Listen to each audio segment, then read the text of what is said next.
I was on an antidepressant. It turns out I'm not. It turns out I'm actually on a mood stabilizer that they use as an antidepressant. Fun fact about prescription drugs. Everything they prescribe, they actually use for like 4 different things.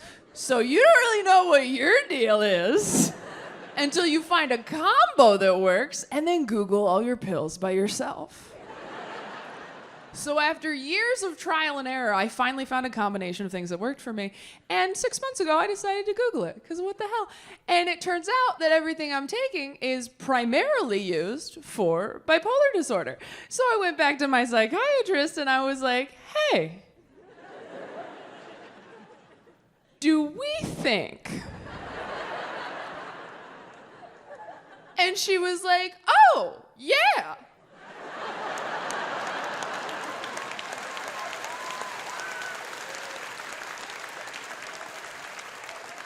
And I was like, is this how you fucking tell people? And she's like, no, of course not. We didn't know. I'm glad we figured it out. And I was like, we? I said, you really didn't know that I was bipolar? And she goes, no, of course not. We thought we were treating anxiety and depression. And I said, okay, because this kind of feels like a putting your dog's medication in cheese situation.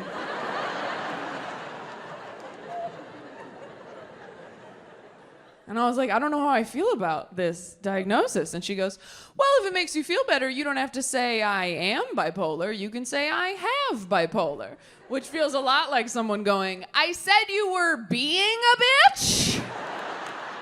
Niggas have anxiety now. You know how white a lady you had to be to get anxiety before? Now I could get it too. Thanks, Obama.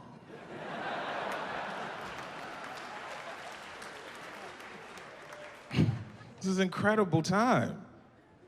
I know a nigga who's diagnosed with depression. I'm so proud of him.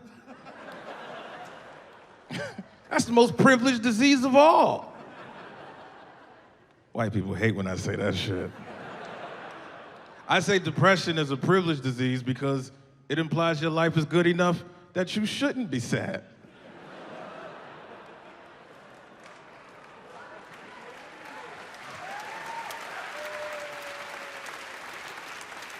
That's not something black people could claim for many years. I don't know if you guys are history buffs.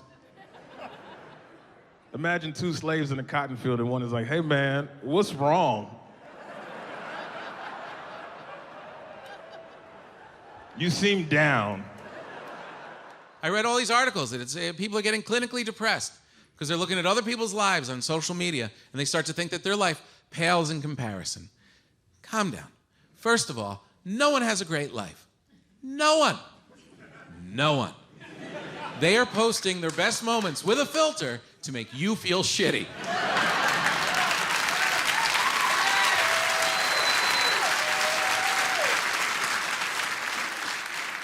Look at us at the Eiffel Tower. Suck it, guys.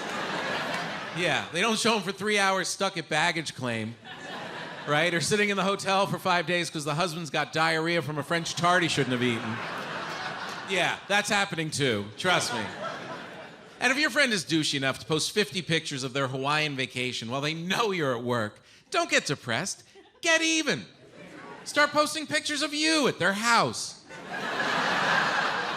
Bob just peed in the pool, LOL. Sorry about all the people, might want to change the sheets when you get back. Yeah, I am someone who has a lot of anxiety, and it is weird that anxiety is finally on message. Like, if you're an anxious person, it's kind of like, well, you know, this is what we trained for. Like, this is our Olympics. It's like all those nights awake, like, it's showtime, you know? All the scenarios at once. Yeah, I have some anxiety. I also have some depression. I kind of like to do anxiety for the week, depression on the weekends. Like, they both have custody.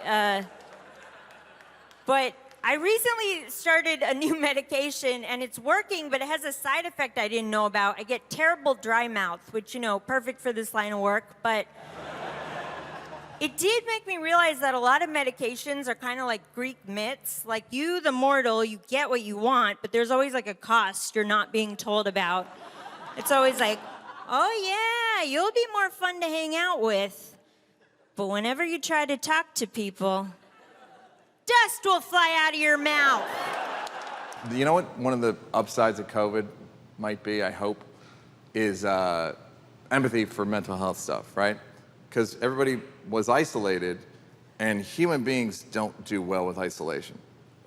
Still got cave brains, right? So we think if we're isolated, that the tribe is rejecting us, and then we start picking away at ourselves and finding fault that aren't there, and basically our mental health declines, right? So I hope in the future that people have empathy when someone says like, I'm depressed or anxious, they'll go like, oh yeah, I remember that. Because for a lot of us, we felt isolated our whole lives. And the other thing I'll say, one of the things I didn't mind about COVID was that we could all just chill a little bit with work. Like we could put the sword down a little bit. If you achieve something during COVID, cool. If not, also cool. Like the only people who accomplished anything during COVID to me were Bo Burnham,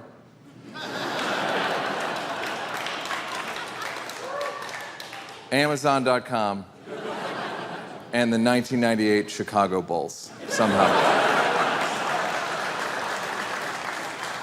They like won again, right?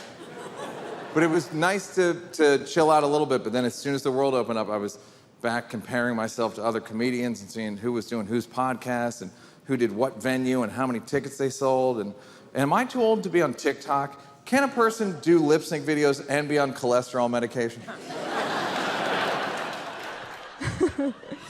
No, I'm all right. I got a therapist recently. Yeah.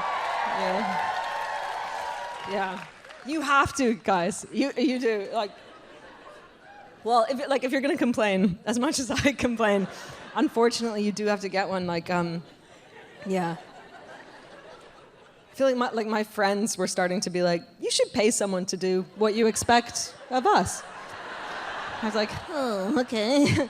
I found this therapist, and he's really smart, and we Zoom, and he said something interesting where he said, remember, you are not the feeling. Like, sure, you feel consumed by the feeling, but you are not the feeling. And he said within you and within everyone, there's like a very still, neutral, eternal self. And you know, you experience the feelings, but you're not consumed by them. And he said, rather than identifying so much with the feeling, like, I'm anxious, I'm this, he said, you don't be consumed by the feeling. Just observe the feelings as they come with curiosity. Have you heard that before? Apparently that's the... So I think you're just supposed to be like, huh.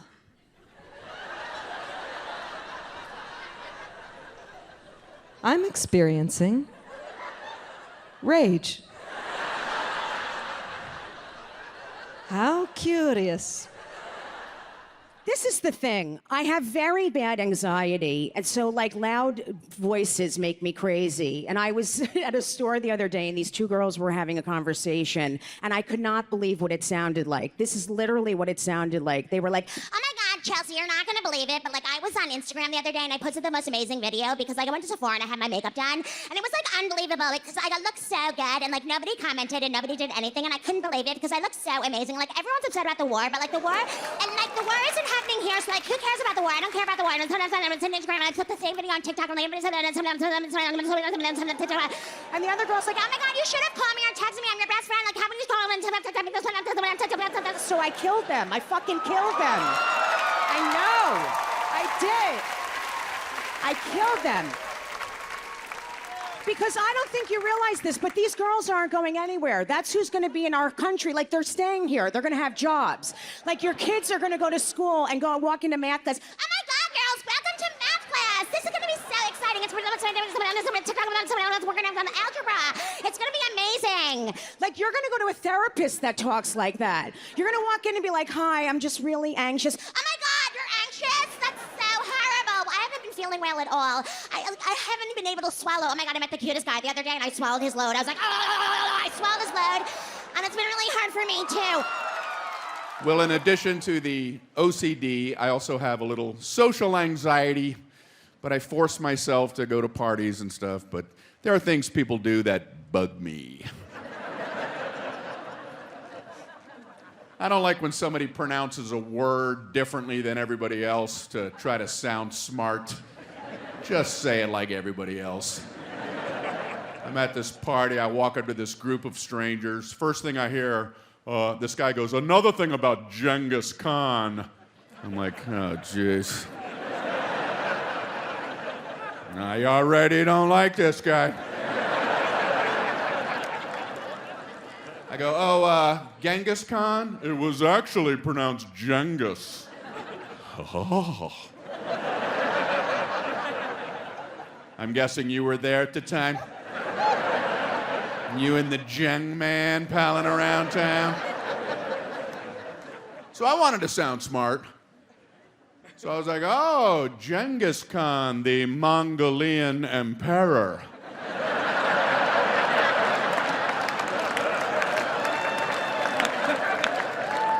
Wasn't he the conqueror of China?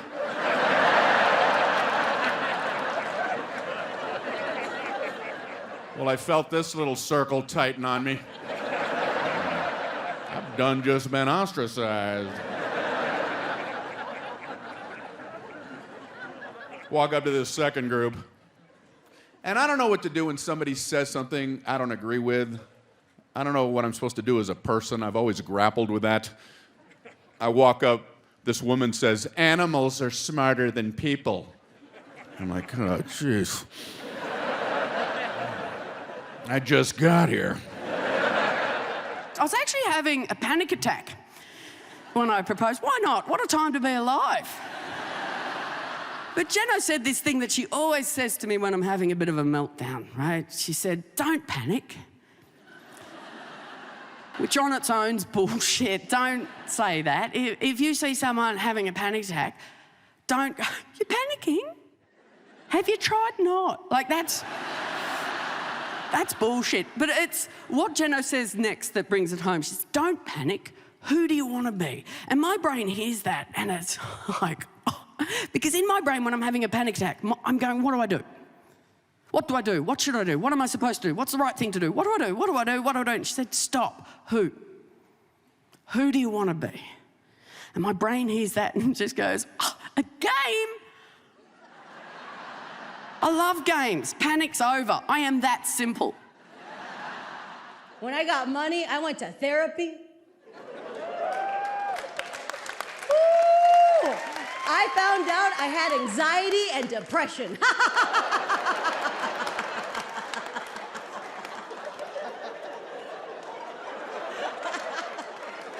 All my life, I just thought I was poor.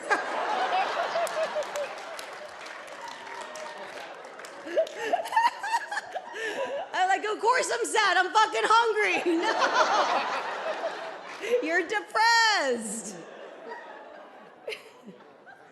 The doctor gave me medicine, and now I'm happy all the time. I love telling people I'm depressed. You know why? Because that's a rich word. You have to spend a lot of money to find out you're depressed. Some people like struggle with depression. I thrive in it. I tell everybody, I'm depressed. My family thinks I show off. I'm depressed. I show off, okay? Oh, I can afford therapy. I meet so many people, okay? I meet way more people than you. It's not even close. So here's the thing. People usually say nice things to me, you know? They're like, "Oh, thanks for coming. I had a good time." Conversations naturally will turn, and I'll ask somebody, "Oh, what do you do?" Do you know what I hear like 98% of the time? They'll be like, "It fucking sucks. I hate it." And then I go, "Oh, why don't you do something else?" And they'll go, "It's too late. My life's fucked. It's good to meet you, man." And they walk away. Yeah, that sits in my head. So I think about it. But I have advice, and this is the advice that I hope you leave with, all right? This is it. You just need to learn to do one thing really well, and it's this. You need to learn to manage your expectations. It's not an innate thing you're born with. It's a skill. If you work at it, you'll get good at it. And the more you manage your expectations, you'll feel more fulfilled, less depressed, happier overall. I'll share with you my life's greatest disappointment, which in retrospect is my fault. I didn't know it at the time. I do now. And I'm going to tell you it's going to be upsetting to some people, but hopefully we can use it as a learning tool. So here's what it is, all right? I think that 69ing is overrated and it sucks. Yeah. Yeah, you see that? Some people clap, and some people are like, arrest this man. But listen, the story of why is more important. Do you remember when you first heard about it? I do. I was in 3rd grade, and that's too young, all right? One of the older kids told me, and I was like, what? At the same time? I almost had a seizure. I didn't know what he was saying. I didn't even have references so I could pretend like I understood. I was like, that's like eating a cheeseburger covered in ice cream while you're taking a shit or something. And he was like, that's exactly what it's like. From that day on, I was hooked. When I tell you I was obsessed, I was obsessed. I'm not saying it for a story. It is all I talked about, thought about, dreamt about, sung about, joked about, 69, 69, 69, 69. Every notebook in school, I was like, 69, 69, 69, 69. Every sports team I was on, I was like, I'm number 69. And they're like, this is 5th grade basketball. Why don't you chill out, buddy? Every birthday, every Christmas, my dad goes, what do you want? I go, I want a 69. And he goes, shut up and stop saying that. And I was like, no, defiant, no. 69, 69. It's gonna be the best, be the best, be the best, be the best, be the best. 69. It's gonna be like smoking meth out of God's dick. I wanna do it, I wanna do it, I wanna do it. And I built it up, and I built it up, and I built it up. And when I finally got to do it, you know what the first thing I said was? Get off me, all right?